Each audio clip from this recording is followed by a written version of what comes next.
Chapter 6. Verses 1-5. Paul knew that even in the best Christian society, people slip up.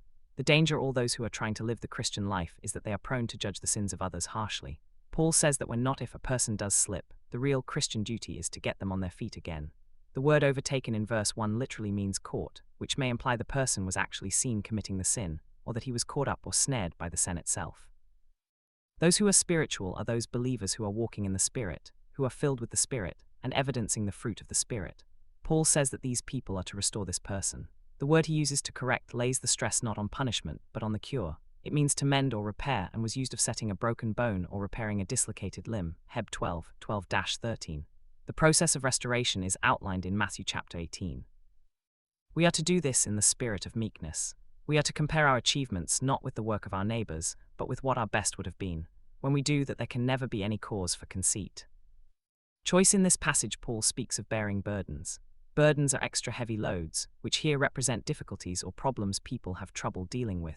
To bear it denotes carrying it with endurance. There is a kind of burden which comes to a person from the chances and changes of life, and it is fulfilling the law of Christ to help everyone who has such a burden to carry. The law of Christ is the law of love that fulfills the entire law. But there is also a burden which we must carry ourselves. The word Paul uses is the word used for a soldier's pack. There is a duty which no one can do for us in a task for which we must be personally responsible. Believers must first be sure their lives are right with God before giving spiritual help to others. If a believer rejoices or boasts, he should only be boasting in the Lord for what God has done in him, not for what he has accomplished compared to other believers. Verse 5 is not a contradiction to verse 2. The burden refers to life's routine obligations and to each believer's calling. God requires faithfulness and meeting those responsibilities. Verses 6-10, Paul states a grim truth. He insists that life holds the scales with an even balance. If a person allows the lower side of their nature to dominate them, in the end they can expect nothing but trouble. But if they keep on walking the way of God and doing the right thing, in the end they will reap blessing. All good things in verse 6 could refer to material compensation, but the text suggests that Paul is referring to the spiritually and morally excellent things learned from the Word. Paul uses the same term to describe the gospel in Romans chapter 10. Paul ends this passage by reminding them that sometimes the work of sharing and generosity may be rough, but no one who ever cast their bread on the waters found that it did not return to them one day. Verse 10 is a daily instruction for us. The Greek word for opportunity refers to a distinct, fixed time, rather than occasional moments. Paul's point is that the believer's entire life provides the unique privilege by which he can serve others in the name of Christ. Our love for fellow Christians is the primary test of our love for God. John 13:34-35, Rom 12:10-13. Verses 11-18.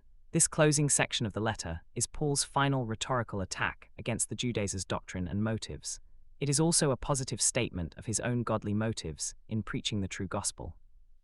Paul wrote with large letters. This can be interpreted in two ways. His poor eyesight forced him to use large letters, or instead of the normal cursive style of writing used by professional scribes, he used the large block letters to emphasize the letter's content rather than its form. It was a visible picture that contrasted his concern with the content of the gospel for the Judaizers' only concern, which was appearances. As a good translation of the Greek verb, this indicates that Paul wrote the entire letter with his own hand, not just writing something brief at the end as he had done before. 1 Cor 16:21, Col 4:18, 2 Thess 3:17. Paul wrote this letter himself to make sure the Galatians know he was writing it, and to personalize the document, given the importance and severity of its contents. Out of his love for them, Paul concludes with the center of the matter. Those who wanted the Galatians to get themselves circumcised did so for three reasons. 1. It would save them from persecution. The Romans recognized the Jewish religion and officially allowed the Jews to practice it. Circumcision was the mark of a Jew, and these people saw it as a mark of safety if persecution should come. The Judaizers were more concerned about their personal safety than correct doctrine.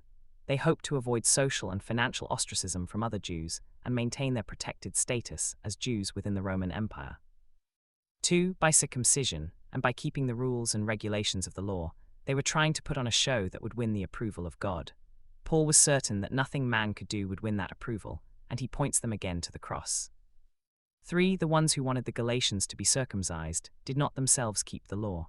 No one could, but they wanted to boast about the Galatians as their latest prize. Paul again points out that all that matters is the act of faith in Christ, which opens the door to a new life. The Greek word for boast in verse 14 is a basic expression of praise, unlike the English word which includes the aspect of pride. Paul glories and rejoices in the sacrifice of Jesus Christ, Rom 8, 1-13. After the intensity of the letter comes the peace and benediction. The results of salvation are peace and mercy.